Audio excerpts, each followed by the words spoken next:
Welcome to episode 3 of the SecAsh Show. Today, we talk to Amit Chakraborty, an experienced security architect based in Wellington. Amit has worked across multiple agencies in New Zealand. His experience and skills make him an incredible asset to any organization.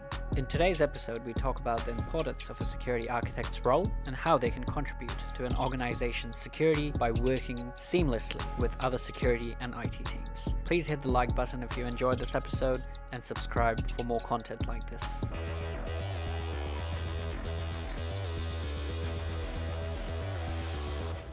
How's it going, Amit? Welcome to the SecAsh Show. Hey, Rick. Thanks for inviting me here. Lovely to meet you. You have a beautiful house. Yeah.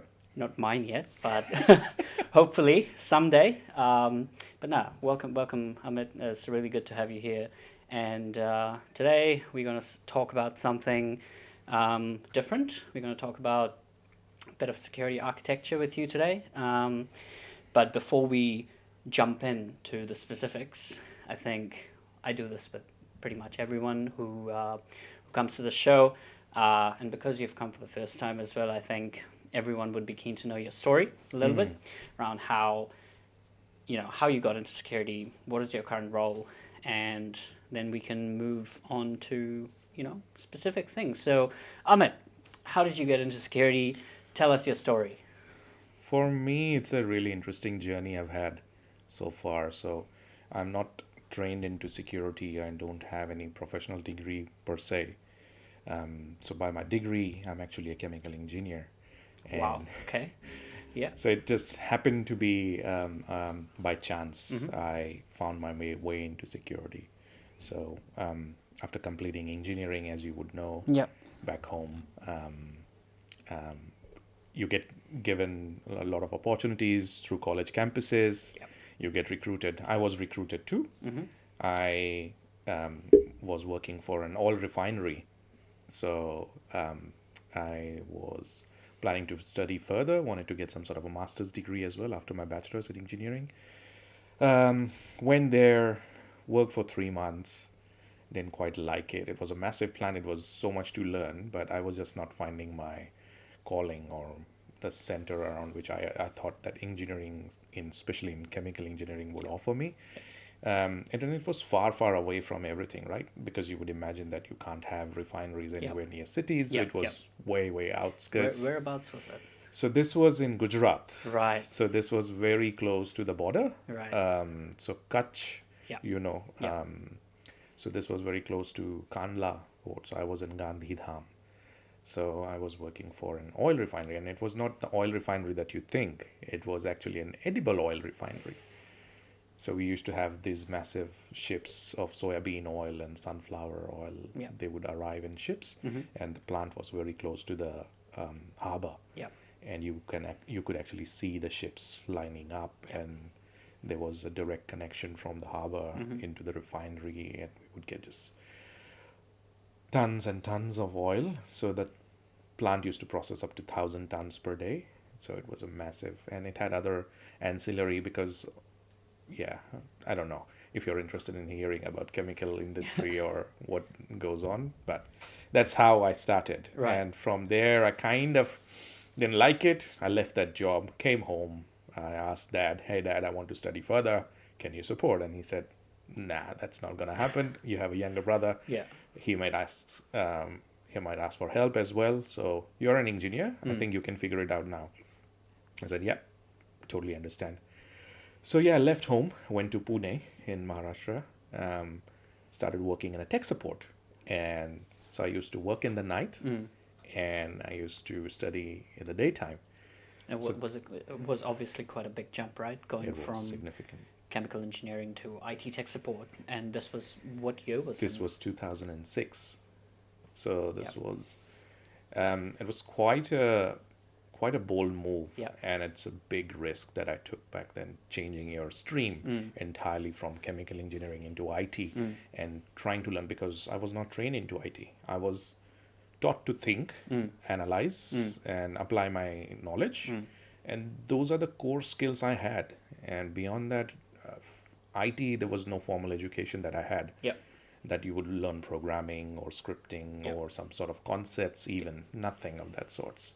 And back then, obviously, you had less resources, right? Yeah. In terms of like online articles, courses, no AI No to AI. like Yeah. ask People stuff. will still writing their own articles. Yeah, Yes. yeah, yeah. Awesome. So after that tech support role, what happened then? So in the tech support, it was more into the networking and the routing and setting up access points. And I started dealing with a lot of international customers as a part of that. And that kind of exposed me to the world of IT and what it requires you to engage with people of different regions.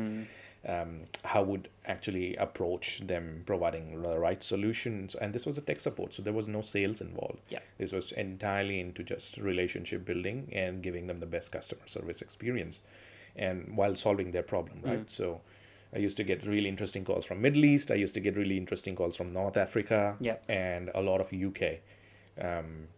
So it was like round the clock, 24/7 kind of a contact center. Right.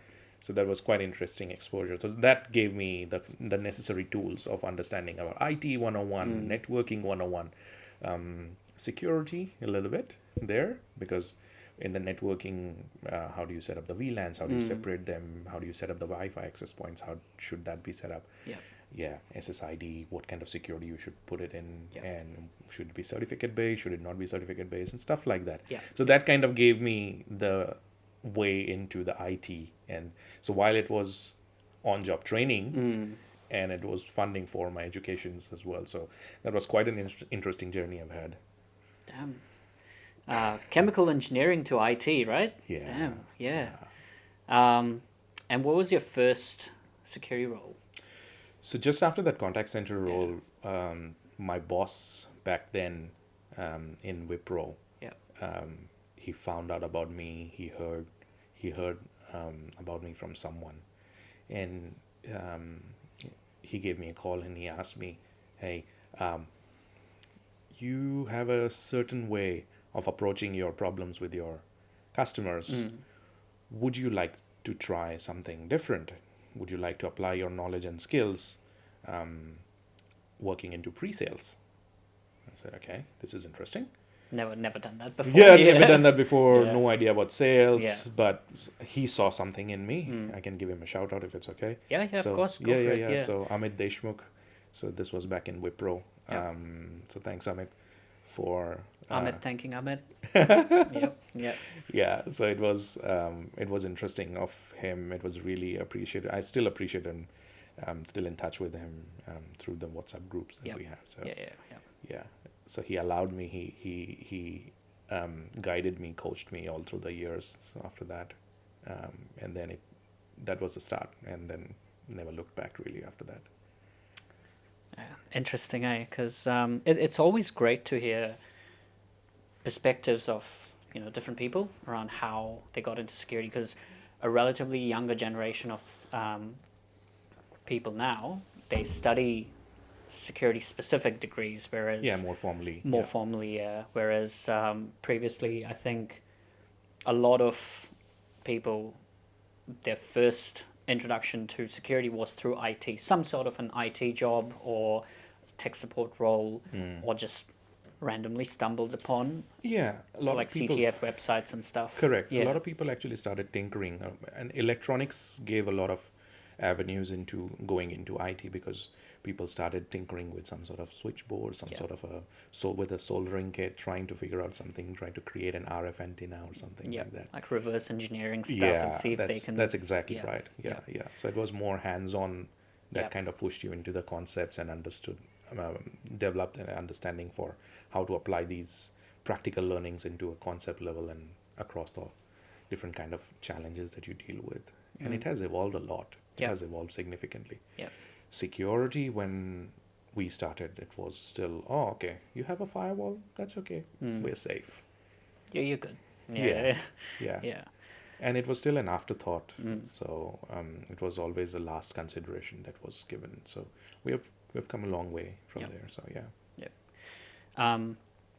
So currently you work as a security architect, and I think around the market right now in New Zealand, there's a huge demand for security architects. Like if you look at websites like Seek, you'll have numerous jobs within security, within IT, but more specifically around security architects. Yeah.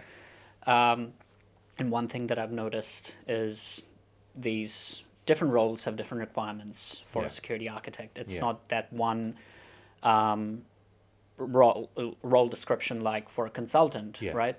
So I think it'll be good to have an understanding from your perspective around what a security architect's role actually entails within an organization. It could be specific to an organization or it could be agnostic. Yeah. But I think it'll be good to have your view around that as to why is an architect needed in an organization and how can they contribute to an organization's security.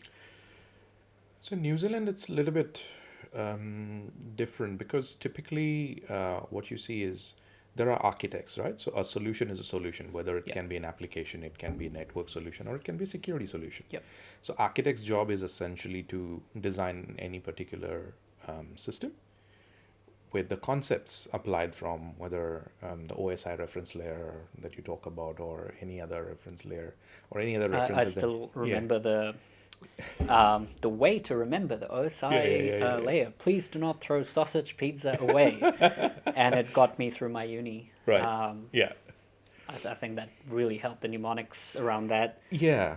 But when you're actually learning and when you apply it, the things are very, very different because the application, when you see it actually being applied across the way you work and the way things are designed, that's where you see it coming into fruition, right? Oh, okay, that's what they were trying to teach us, kind of a way. And there's that light bulb moment as well back then. That's right. So security architects are essentially an extension of the architecture team in some aspects, but may not be necessarily part of the architecture team or practice. Depends on, because different organizations approach it very differently. You can be part of the security team, you can be part of the architecture team and still delivering security capabilities. And all depends on the size and complexities within that organization, right? So you might see security engineering roles as well, because they are also quite hot these days. And people with really hard, and they can roll up their sleeves and they can actually get into the weeds of things. They are specialized, they're more aware and attuned to the technological changes that's happening and how to build stuff, how to secure stuff, and how to design stuff. So they're more on the hands-on side of things. And with agile push, I think engineers in general, architects and engineers, they're having to do a little bit of both. So I used to do a lot of hands-on stuff in my early days, but Can you give us an example of like something that you had to do which was more hands-on than a traditional architect would So the entire network configuration for a particular client. So Yeah. how would the VLANs be set up? You would have user VLANs, you have your DMZs configured, and then you have your VoIP. So VoIP was very new, and we were rolling out VoIP. So they would have different VLANs. So how would it work?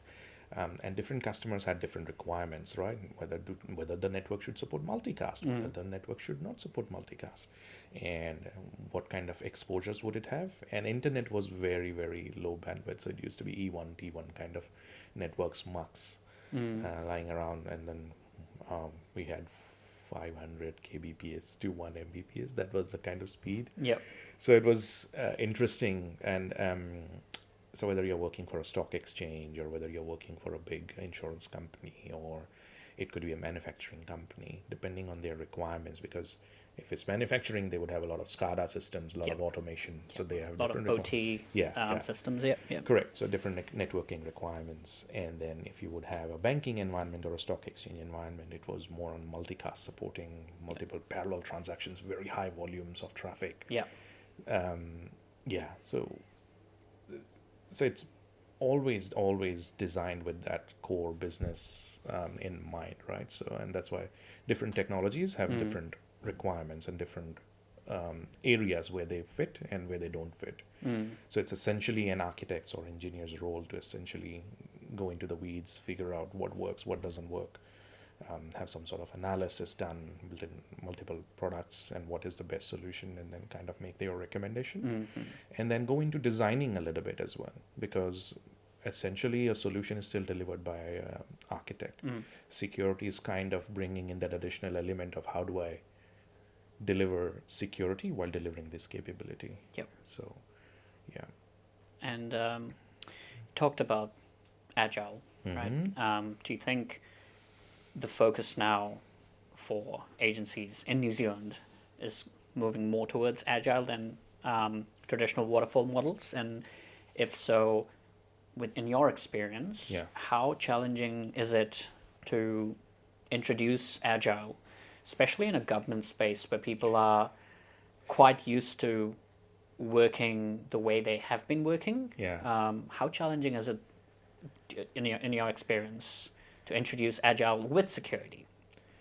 It is a little bit challenging because security is a very methodical way to deliver a secure system or a service, right?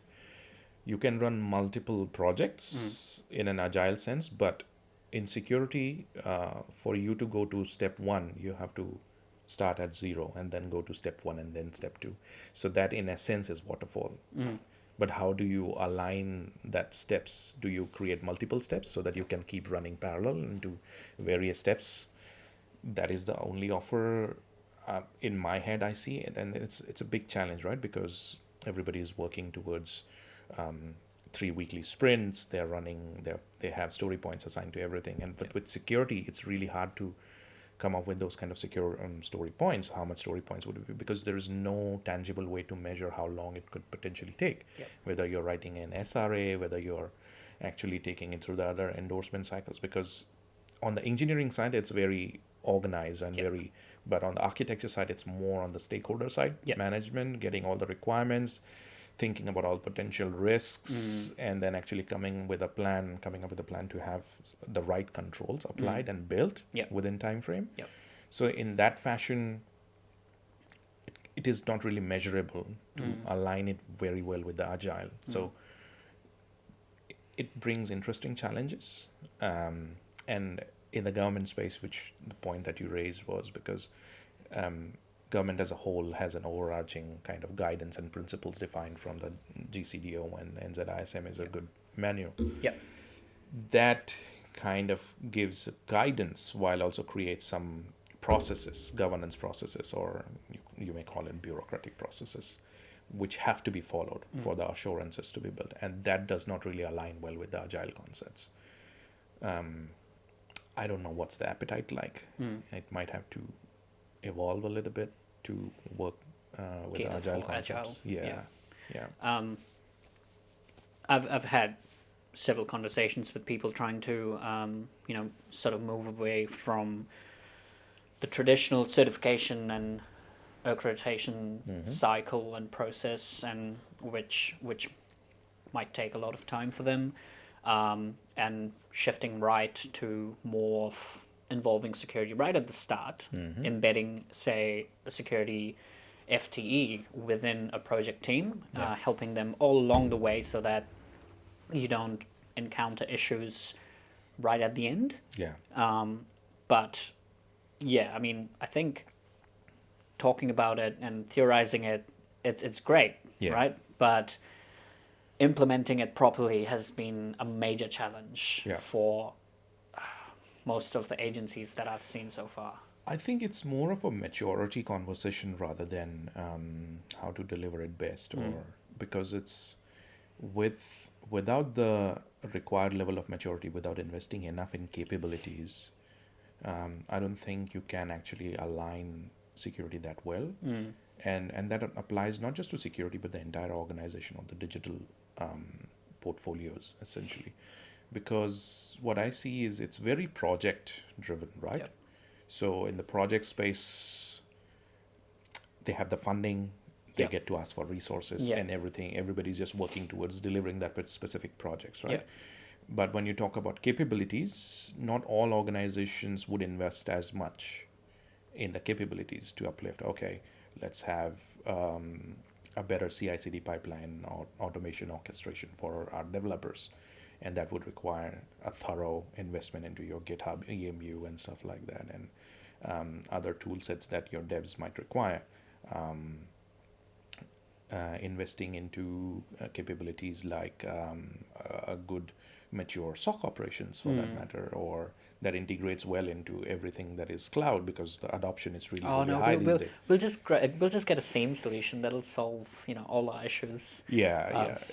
It's kind of that little bit of that attitude issue that for us the focus is get this thing delivered, and then we'll worry about enhancing it and improving it at a later stage. So that cadence is kind of missing, and it's very project, deliver, and then do not invest that much in the upliftment of the capability and approach it as a more holistic. Because when you build a capability and uplift the capability, the organization automatically matures, and everybody, whether it's the project side, the PMO side, or the architecture side, and the dev and ops side, everybody kinds of fall in line with that capability uplift, and everybody knows that I have to design a secure solution so that it passes through all the quality gates that security might bring in, or testing teams might bring in, right? So it's about that maturity. It's always a maturity conversation most of the times.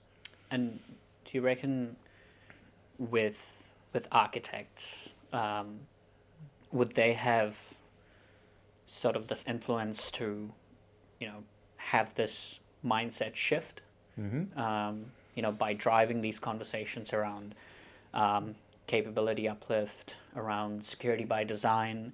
Obviously, it depends on the structure of the organization and the size and complexity. But do you think it is one of the core values that an architect can bring to an organization? Yeah, absolutely, right? Because a single architect contributes significantly into creating a lot of patterns for that organization. And essentially, standard 101 for architecture is create patterns which are repeatable, reusable, and has a longevity and aligns well with the strategic goals and objectives of the organization, right? So security is the same, right? Create good security reference architecture, good policies, procedures, documentations, have everybody understand those kind of requirements that security might ask for, right? Embed those security principles right into your design concepts and design phases, so that your architects are aligning more closely with the security team, so that they get a very easy and a more engaged conversation with security when it goes into the assurance phases, where the auditor might come in and say, can you show me how you build this? Can you show me how you have hardened this particular server, or what kind of network configuration have you put? So if you apply those things right at a capability level, which is what I was saying, add a reference architecture. When you build those things, bake it right, like a layer cake, you see layers after layers after layers. So yeah, building security in depth and in design, that solves a lot of problems. Yeah. Security is like an onion. Yeah, with you keep peeling layers, it. Yeah. Yeah. They make you cry a bit as well, a little bit if you're not. Yeah. So we talked about slightly previously about a bit of overlap between security engineers and architects. Yes. Around architects having that view, the holistic view, and then engineers doing the more hands-on stuff. Yeah. You can actually pull the table That's a little okay. bit to your side if you want. No, that's Sorry, okay. it's just I wish I had a bigger table on it, but You will. Don't eventually, worry. Don't worry. eventually. We can talk about that, but I think before that, what would be good to know is in a day-to-day, setting. Obviously, you have to work with other security teams within an organization, Yes. including assurance. You have your penetration testers, you have your SOC analysts, engineers as well, Yes. and your C-suite, Yeah. including the CISO, the Yeah. ITSMs. So, what does that look like? Like, how does an architect, or what do you think an architect can do better, or some tips from you basically on how they would and should work with other security teams to enable them to contribute as much as you're doing, or basically just contribute well? I think it all depends on the size of an organization, and it comes down to how big the organization is, right? Because you use a lot of wider teams in the security. There are assurance teams, there are devs, engineers, there are the ops side of things, and then the C-suite.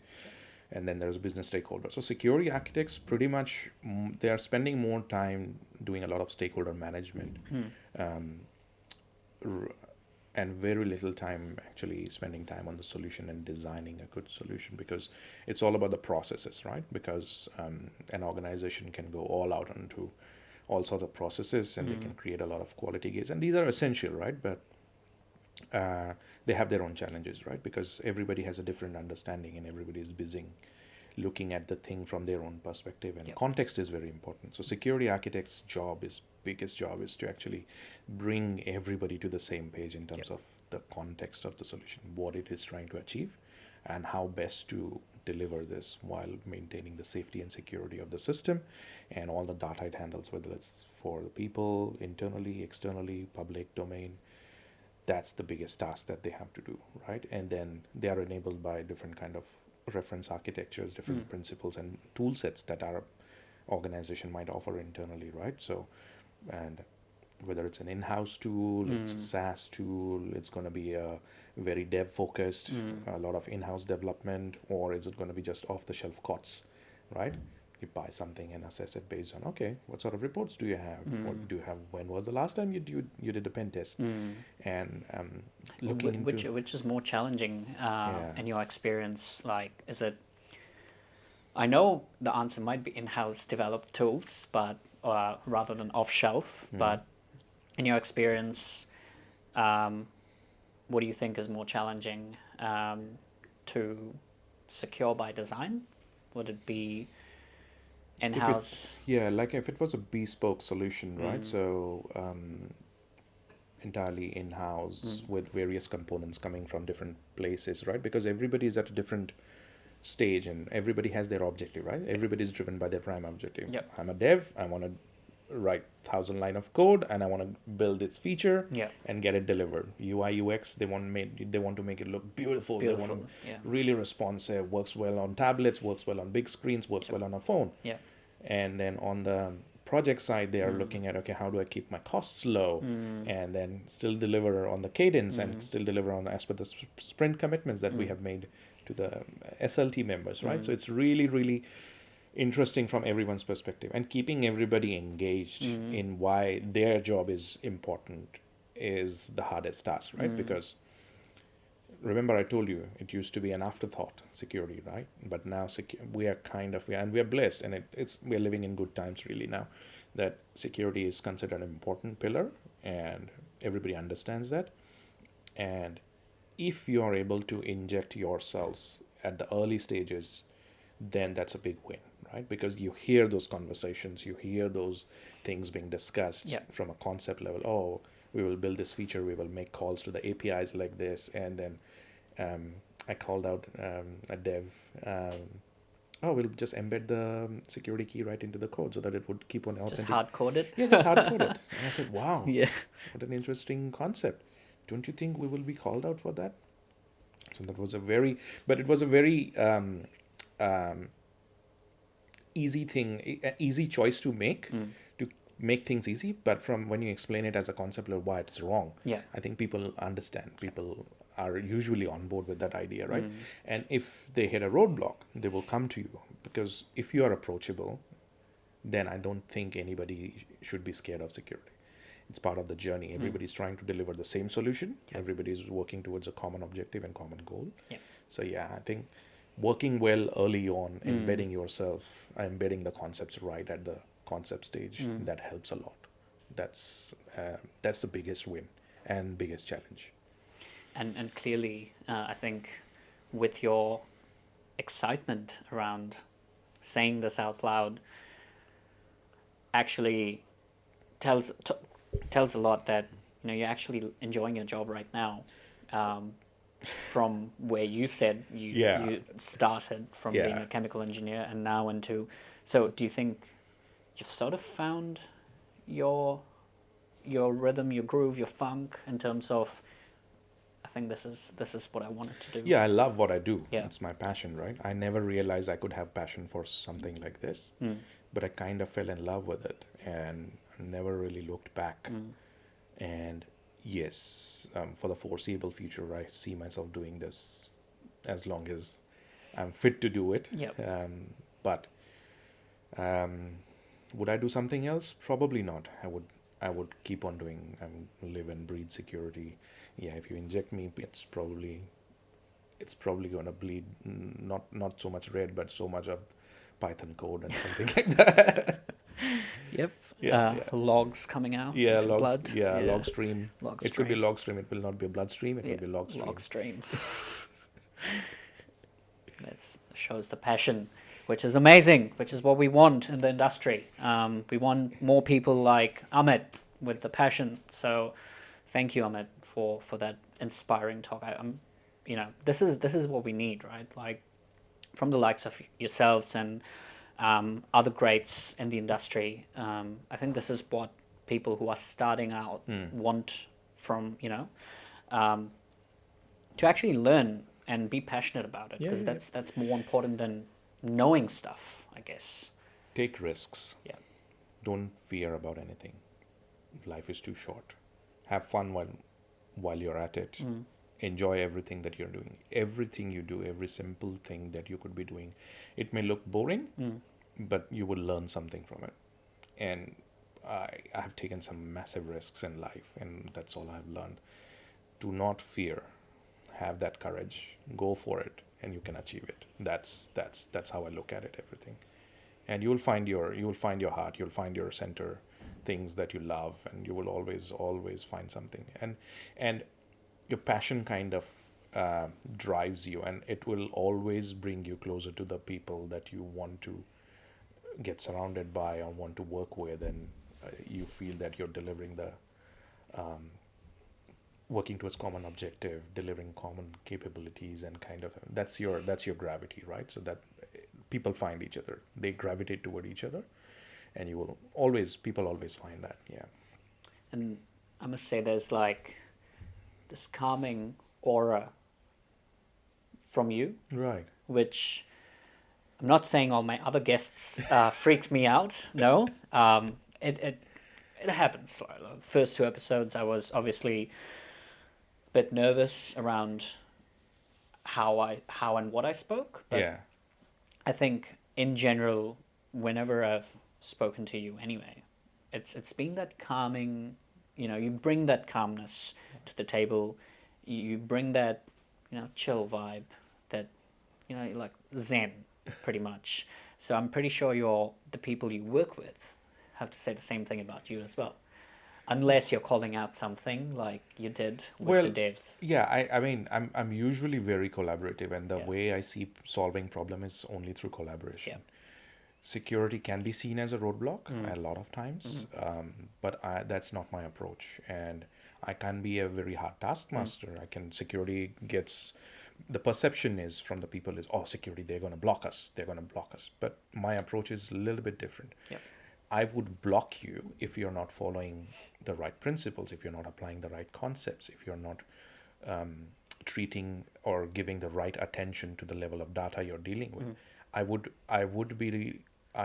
be a little bit upset about it, and I would call you out on that, and I would actually try to get you to resolve those issues, but through collaboration and actually coming down to the level where everybody is understanding of the same challenges and understand the risks. If you talk about risks, people understand risks, because if I was talking about coding, and if I was talking about this vulnerability and that vulnerability, yes, they impact down the line. Yeah. But if I have to bring that conversation for the right kind of audience, right? So my tone, my approach has to align and suit what kind of people I'm engaging with.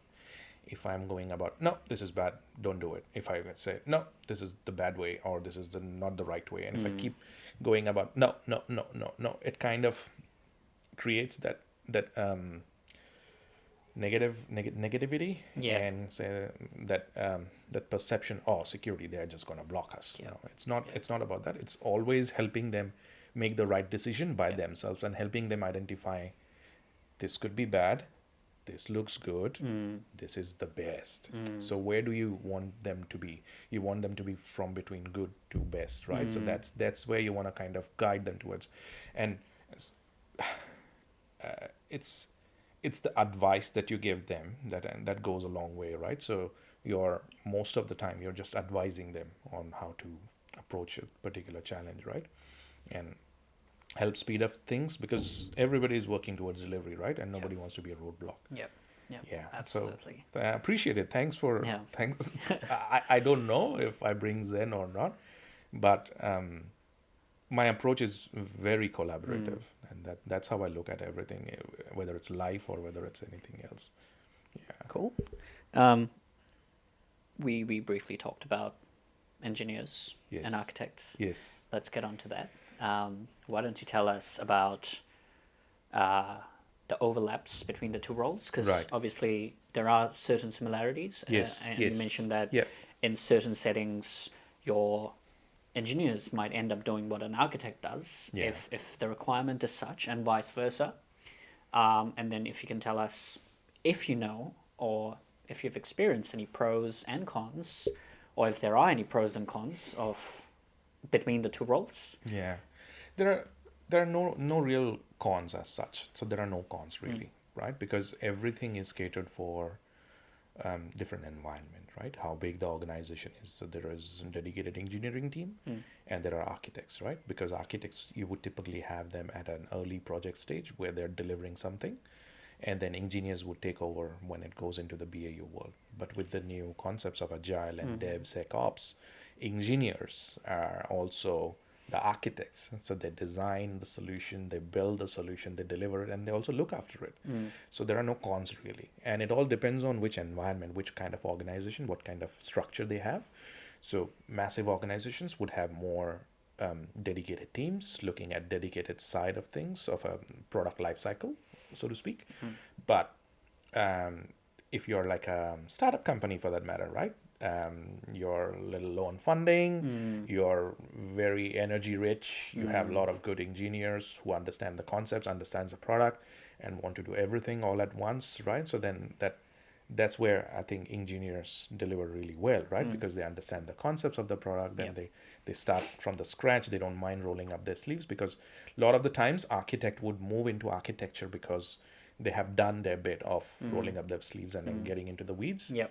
And they want to play at that concept level. Okay, this is how we do it, this is how we deliver it, this is what is required, and more on the stakeholder management side, right? But engineers are a little bit away from that.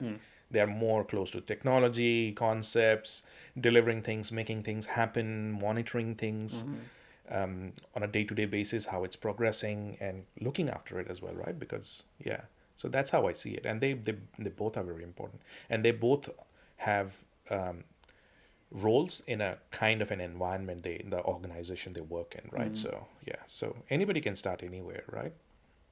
And since you said anyone can start anywhere, I think it would be great if you can talk about how someone can be or aim to be a security architect in 2024.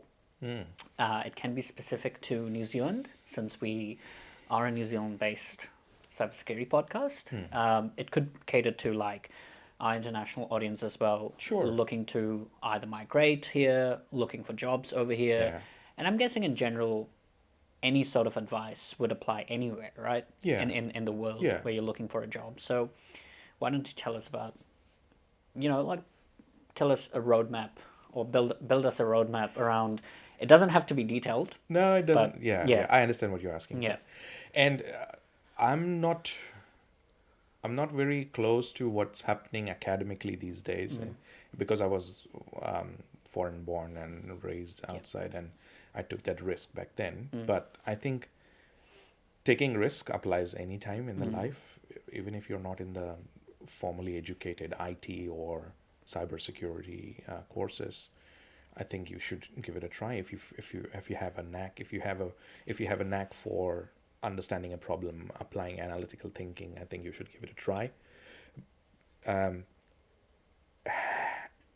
I would love to, going back, if I was allowed to go back, I would have taken some sort of IT courses. I would have done some sort of specialized degrees or something like that. That would certainly help. So if you're thinking about getting into security, if you know what you want to achieve, have have a couple of subjects as a part of your IT degree where cybersecurity or security concepts are introduced to you. That certainly helps. And I think the community here in New Zealand is really, really good. The security companies we have, the kind of talks that they run, the workshops that they have, and the cons, the Kiwi cons and other stuff. It gives you a lot of good understanding about the world, the cybersecurity side of business. So you can start anywhere, really. Listen to podcasts like this one. Listen to good security leaders. They are quite active on LinkedIn. They are promoting a lot of stuff. They are associated with a lot of causes. So if you follow that, and they come to universities as well, I think they do a lot of good talks. They organize workshops as well, I think.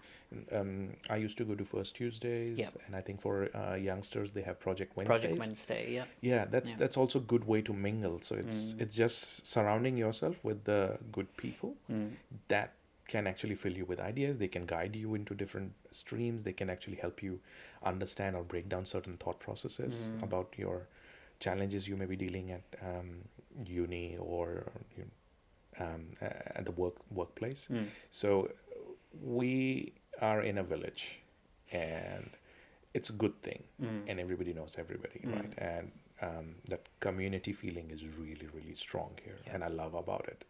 So I think just be open to approaching people. Just be open to talk to people and discuss things, and you'll take them find out for a drink. have coffee. Have coffees. Yeah. Feel free to go out, put yourself out there, and discuss and take that risk. I think that's And specific to security architecture, apart from uni degrees and courses from different sources.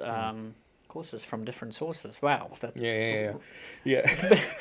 I swear I didn't do that on purpose. But anyway, certifications.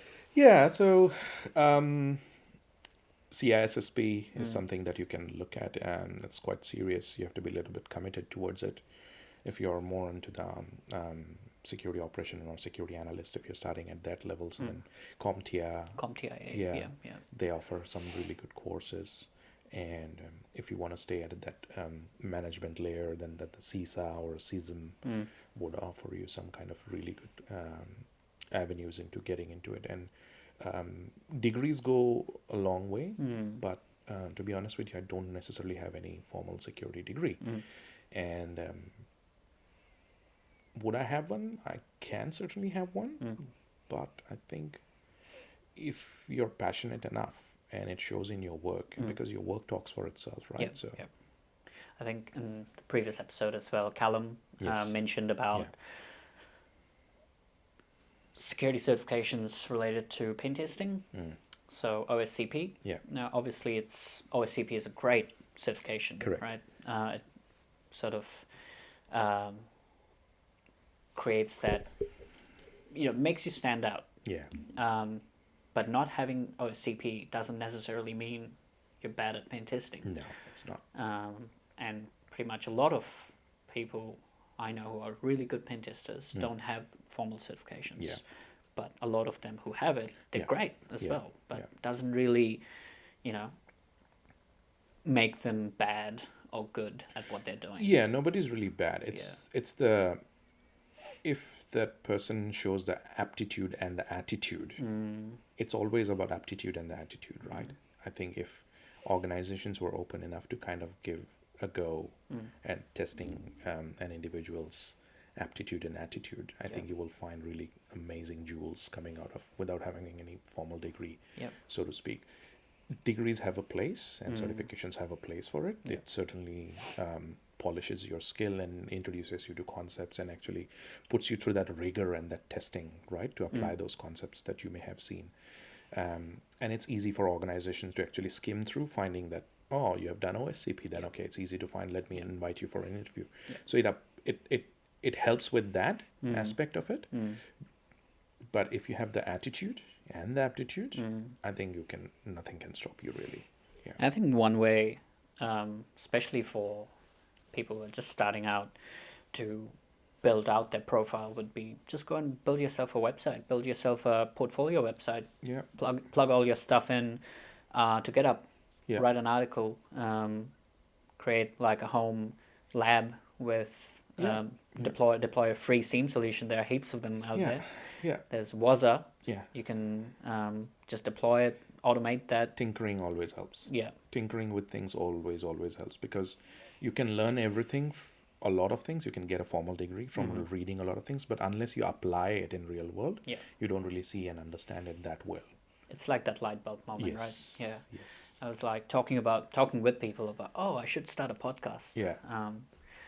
Didn't really occur to me until I actually started one. Yeah. And now it just feels different. So once you start it, once you go through that experience, Yeah. go through the grind, Yeah. and it's just me doing this, doing the recording, editing, filming, post-production. So it's great to actually go through that grind. And similar thing applies to when you're trying to learn something Yes. very new. Yes. Just go through the grind. Do Just go through the grind. Don't fear. Fear is not good for anything. If you want to achieve anything, anxiety, it might give you a little bit anxiety initially, but to overcome that fear and to actually keep focused and keep pushing forward, that's what gets you ahead. And that applies to everything, really, right? Because, and it's good to have something on the side, right? Because if you're too busy with work, you need to have some sort of other passions as well. So so if you're starting a podcast, it requires a lot of things, because it's a very security centric podcast of yours. But then behind the scene, the kind of setup you have to do, the kind of wires that you live around you, and so many things that you have to think about, how to structure things, how to make it presentable, how to have the setup, how to have set the flow. It requires so many things, right? So what questions not to ask? yeah. No, nothing was off the table. You can ask me anything. I'm pretty open about anything that you want to talk about, but have something else as well. So find something else that kind of centers you. For me, I like doing a little bit of photography. I love to cook. Yeah. So I for me, it's like therapy when I'm in the kitchen. I love doing that. Does it help you switch off, like after, say, a long day of work? Yes, certainly it does.